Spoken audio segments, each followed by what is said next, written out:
You know how sometimes I'll talk on Weekly 50 about how I tried something different, only it will be some like a different style of photography. Maybe I'll use a different lens, or maybe I'll try some lights. Here, I tried something way different than anything I've ever done before, because I shot this on the other side of the world. This is in Seoul, South Korea.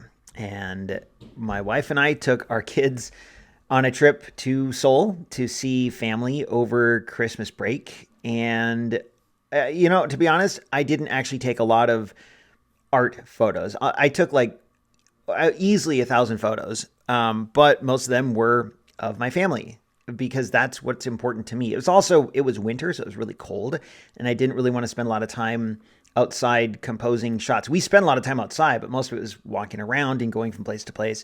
And I didn't want to, I just wanted to focus on the people. But every now and then I shot a photo that just purely for the sake of art. And that's what you see here. We are with family walking along the Han River, which kind of goes through the heart of the city of Seoul. And I saw these skyscrapers just towering over everything. I'm from a small town in Oklahoma. We don't see this anywhere in the state, anywhere in the region, really. You'd have to go to Dallas to see something like this. And it was just such a singular experience, like the whole trip, not just this photo when I took it, but the entire trip. It was incredible. And I know there's this, I don't know if it's like a saying, but there's this conventional wisdom in photography that one of the best ways you can spend money is not on gear, but on traveling. And I agree. Most of my traveling is domestic. Like we see family all over the country. But I've never been to Seoul, South Korea before. And so to get to go on this trip and to see just everything, like the culture, the food, the sights, the art, the museums, like everything. It's just an incredible experience.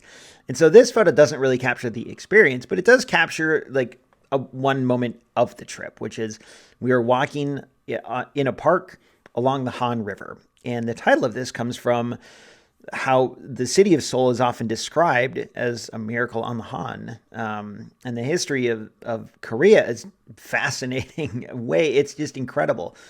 But the recent history of Seoul is, it's almost unbelievable how much the city has changed and developed from basically ruins and rubble in the 60s. So this photo, it worked out really well. I like the sun is behind the tallest two buildings that are outlined in red, and I like that the buildings recede into the background. I don't know. I think it's a decent photo. I don't think it'll win awards, but it's fine. I think it works well in my opinion, to capture a scene from the trip. So that's what it does. Like that's that's what you got here. Fuji X100F. It's the only camera I brought, that plus my iPhone. And I shot this in JPEG. But that little camera, it's 6 years old at this point. It is an absolute beast. It continues to just, it amazes me. And with no reservations, that's the one camera I brought on the trip. I left all my big DSLRs at home. And that little guy is always punched way above its weight, and it did this time as well. Anyway, Seoul, South Korea, ladies and gentlemen, enjoy.